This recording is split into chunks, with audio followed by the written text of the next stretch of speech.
Getting the best image quality you can out of your Micro Four Thirds camera, or really any mirrorless camera, digital camera, is really important to a lot of photographers. Let's talk about how to do that.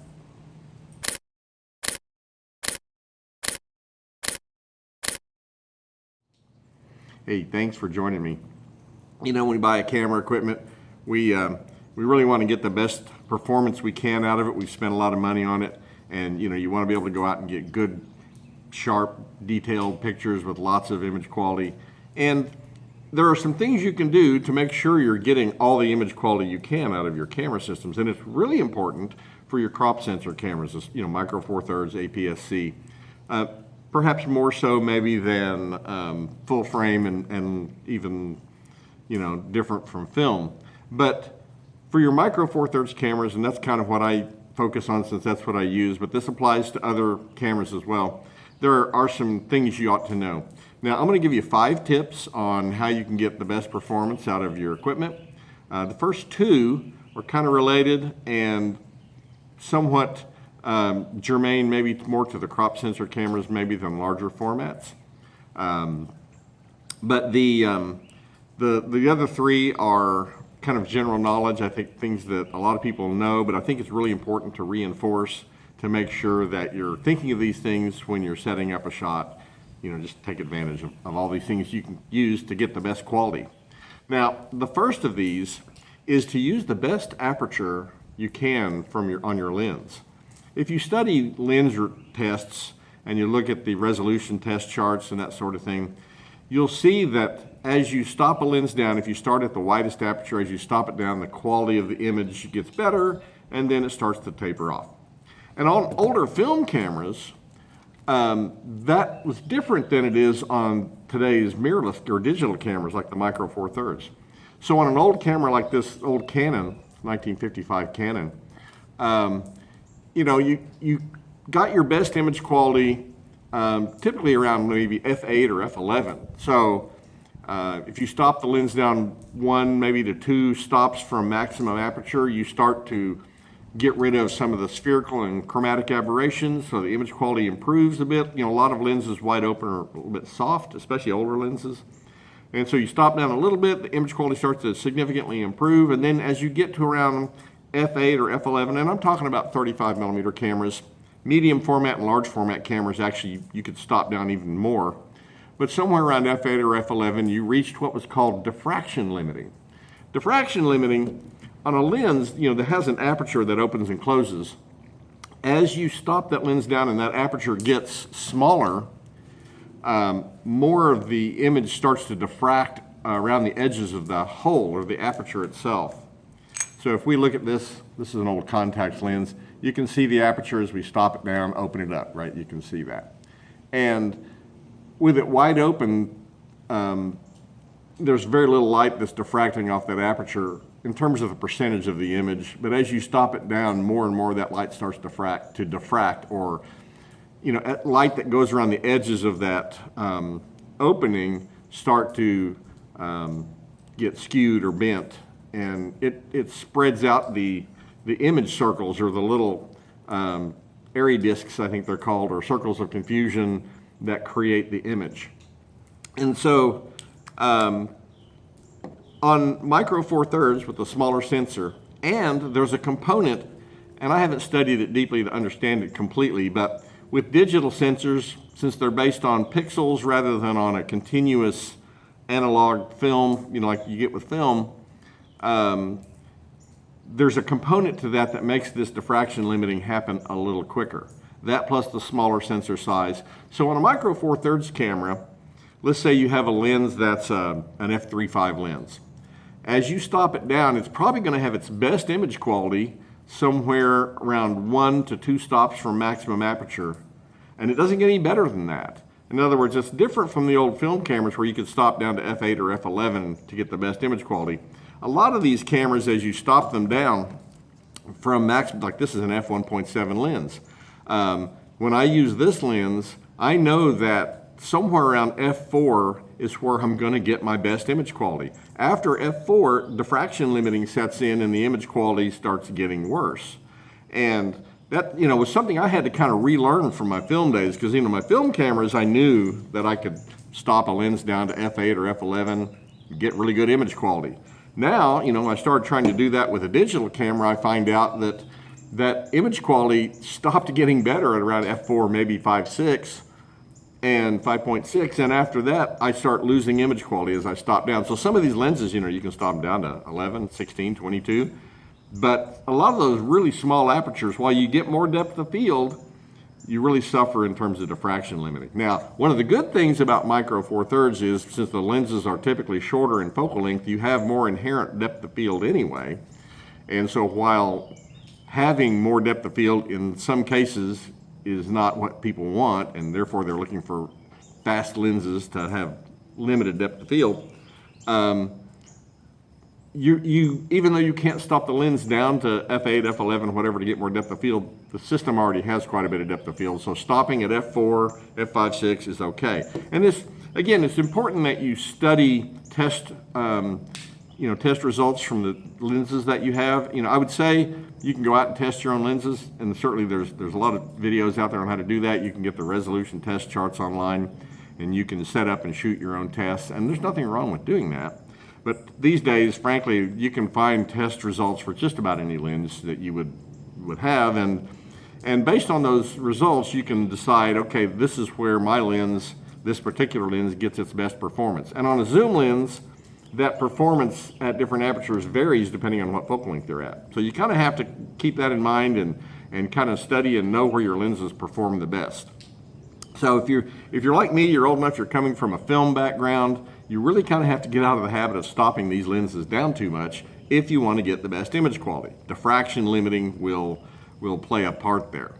So the second thing that I think is real important is to understand, again, this is about knowing your lenses, where they perform the best in terms of their focal length. Now, on a fixed focal length lens, it performs at that focal length. However, all lenses have some preference, you might say, for best image quality, either close up, close to the camera, or at distance, like at infinity, or sometimes in between.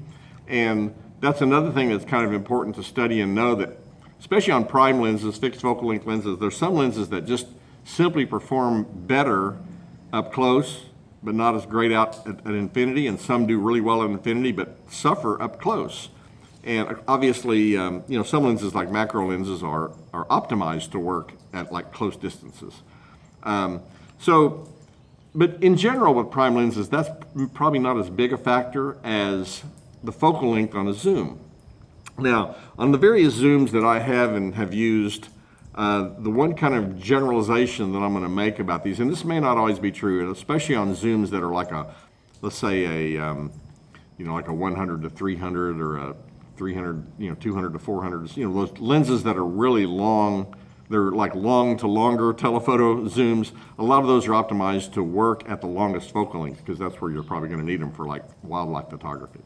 But on something like a wide angle to medium telephoto lens, or something that's kind of a slightly longer than normal to telephoto lens, most of these will perform best at the wide to not quite full focal length range. Like this 14 to 42 Olympus kit lens has its best image quality starting at 14, but by the time you get to around, 35, 38 millimeter, it starts to drop off after that. So I tend not to shoot this lens. This one is actually marked at 35, and then 42. I tend not to use it much past about 35, because I know that if I zoom all the way out with it, my image quality will start to suffer a little bit. Instead, if I need that 40 millimeter focal length, I'm going to grab my 40 to 150 here and use it at its 40, at its widest range, because I'm going to get better image quality with this lens at its widest range than I'm going to get with this lens at its longest. And that's a generalization. Again, studying test results is important. But in general, what I find on a lot of these zoom lenses is that their worst performance is at the longest focal length, or close to it. So, and especially like with this lens, I've done videos where I put a Raynox DCR2 or DC2, whatever it is, 250, the close-up macro thing on the front of this. And I know that if I'm wanting to get good critical macro pictures, I typically stop at around 100 millimeter. And I won't go past that to 150 much. I'll typically stop at 100 because I know that that's where I'm going to get my best image quality. And I like my macro pictures to be critically sharp. So that's the second thing I think it's important to know and understand. And both of these things are about understanding and you know, how your optics, the lenses you have, how they perform the best. And I think that's real important to know and understand. So, you know, knowing those things, you can, as you set up a shot, and you can say, well, wait, this lens isn't going to give me the best performance if I zoom this thing all the way out. Let me switch to another lens and use it at its wide end. Make sure I don't stop it down too much. And those things are really important to getting the best optical quality out of the lenses you have. Now, the next thing I would say, and this is general knowledge, and I think anyone that shoots digital knows to do this, use the lowest ISO setting you can. That's going to reduce noise. Now, there's times you have to use a higher ISO setting, and it's good to know how far you can push that without, you know, bringing too much noise into your image. And some cameras, you can go much higher than others. And the Micro Four Thirds, you can't go as high as full frame. We all understand that.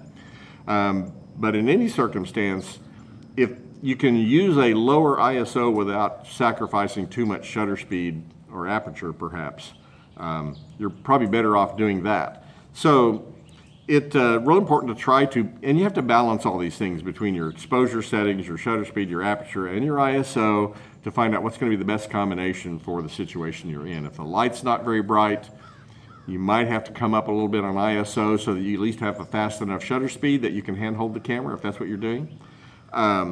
Obviously, if you can use a tripod and your subject's static and not moving, you can use a lower ISO and a slower shutter speed. But if you're photographing things that are moving, people and that sort of thing, then sometimes you're going to have to sacrifice a little of the ISO in order to be able to capture the people or the subject, whatever it is. But anyway, in general, try to use the lowest ISO possible that you can with your camera. The next thing I think is real important, and I have had amazing results with the Olympus cameras, is make sure you're using the in-body image stabilization, or if you have a camera that does it in the lens, that's fine too. Olympus was kind of one of the leaders in developing in-body image stabilization, and I think that they are, in my opinion, probably one of the best ones still available today. I think they've been a real leader in that technology. So in-body image stabilization, if you haven't really learned about what that does, is basically the image sensor is actually able to move. So if you're moving the camera a tiny bit, now it won't track if you're moving a bunch, but if you're moving the camera just a tiny bit, the image sensor is moving and keeping the image still on the sensor to counteract your movement. Amazing, right? So I recently went to a museum with my family, the grandkids and whatever, and it was a museum that really wasn't that well lit. And you know, a lot of museums, they keep the lighting low to preserve the artifacts, because bright light helps, you know, tends to destroy some of the quality of those artifacts, you know, the colors and stuff. So anyway, I didn't think about it ahead of time, and I didn't take a fast lens. I normally like to take this, like this f1.7 20 millimeter. I didn't do that. I had my kit lens on here, which is, you know, at the shortest focal length is f3.5, and as you zoom it out, I think, you know, what is it, 5.6, 5.6, so it's not very fast. And I didn't want to go crazy on my ISO, so I kind of leaned on that in-body image stabilization. Now, I handheld some images at 1/8 of a second, 1/4 of a second, even a 1/2 second. Now, to do those really slow speeds, I would have to brace up against a wall or something. Obviously, you can't touch anything in a museum that's, you know, sensitive, but sometimes you can find something to brace again. If I couldn't do that, I would bring my arms in real tight against my body and kind of just try to really, you know, steady the camera best I could. And there was a couple times on those long exposures I had to try a couple times to get a good sharp image. But that in-body image stabilization is amazing. I mean, you just, you know, I used to shoot rangefinder Leicas, and I used to be really proud of the fact that I could handhold you know, if your subject is static, I could handhold successfully, reliably at a 1/15 of a second with a normal lens. And if I worked at it, I could get an 1/8 of a second. And you know, that's because the rangefinder cameras don't have a mirror flopping up and down inside to shake the camera. And the Leicas are known for being very capable in that way. So I I was really pleased with the Olympus cameras to be able to use the in-body image stabilization to handhold images at speeds that were just kind of unimaginable with older technology. And so, you know, some occasions really you'll benefit from the in-body image stabilization, and you want to make sure you're taking advantage of it when it's useful. But even for just general photography, even when the lighting is better and you're hand holding the camera, that in-body image stabilization is really helping keep that image locked in on that sensor so that it's sharper. It's an amazing technology that they have developed, and it's so helpful. You know, I can't imagine not having that feature today compared to, you know, the past. So I really enjoy it. So in-body image stabilization, make sure you're using that whenever possible. The last thing I would say, and again, this is general knowledge, is if you can, especially when you're shooting things that are static, use a tripod. You know, use some kind of support for your camera. Now, I had a friend that many years ago, back, I don't even know if they still have these anymore, but Leica used to have a school, kind of like a traveling school that went around the country, United States. I'm sure they did it in Europe too, and other places. But it was the Leica School of Photography. And you could go to this school, and you know, it's probably one of those things that happened a few days in the week, you know, and 3 or 4 days there in the middle of the week, and traveled somewhere, you went to the school, and you went home. But it's what he did, and he was a real Leica aficionado, and he got a chance to go to this Leica School of Photography, and he came back, and you know, we talked about some of the things he learned, and one of the things that Leica really taught in that class is, whenever possible, use a tripod. Now, they even took it so far as, of course, Leica made a really beautiful tabletop tripod. I don't know if you've ever seen one of the vintage Leica tabletop tripods. Like everything Leica, it's a work of art, you know. But they were saying, you know, with the tabletop tripod on your camera, you could even use that small tabletop tripod to brace against a wall or a door frame or something to hold your camera steady. But they were really big on trying to, in any way possible, to try to brace the camera to hold it still during the exposure to improve image quality. And it was something that they really stressed enough that he came back when we were talking about the class he went through, and he talked about that quite a bit. They really drummed it into him that, you know, you want to get the best image quality, you've got to lock that camera down so it's not moving. And well, yes, we have, you know, in-body image stabilization today, so maybe one against the other, you can weigh those things. But if you're taking any kind of picture where your subject's static and you have the opportunity to put that camera on a tripod, if you're shooting landscapes or especially wildlife with a long lens, you absolutely have to have a tripod. You know, anytime that your subject is static and you can put that camera on a support of some kind, you're going to improve your image quality as compared to hand holding it. It's just, once you lock that camera down so it's not moving, the chances of getting really good image quality just go way up. Now, one thing to keep in mind, I know the Olympus manual, and I don't know if this is true of all the different camera manufacturers, but the Olympus manual states pretty clearly that if you're using a tripod, you should turn the in-body image stabilization off.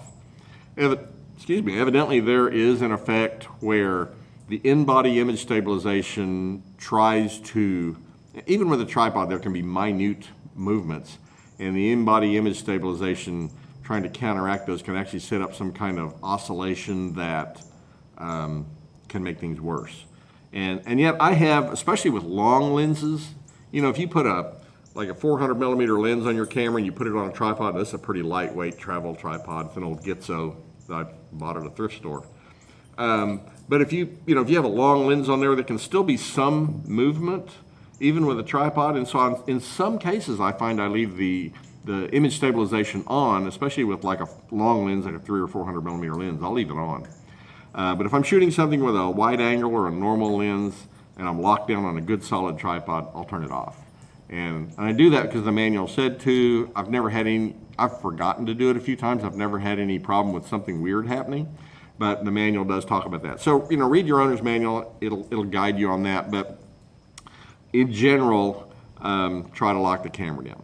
So those are some tips. I hope they're helpful. There were some things, you know, that I kind of had to relearn switching from film to digital. And I used to shoot a lot of medium format and large format stuff. And on those, like a large format camera, you're stopping down to, f32, what is it, 45 or 48, or f64, some of those really tiny apertures. And never really thought twice about doing that on some of those bigger cameras.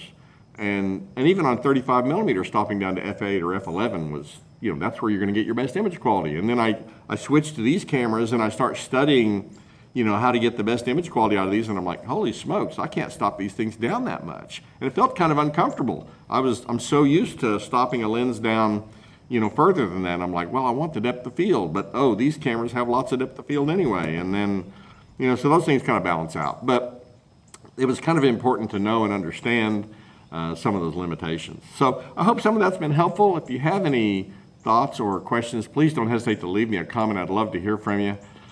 And I hope you get some benefit from this. And as always, thanks for watching.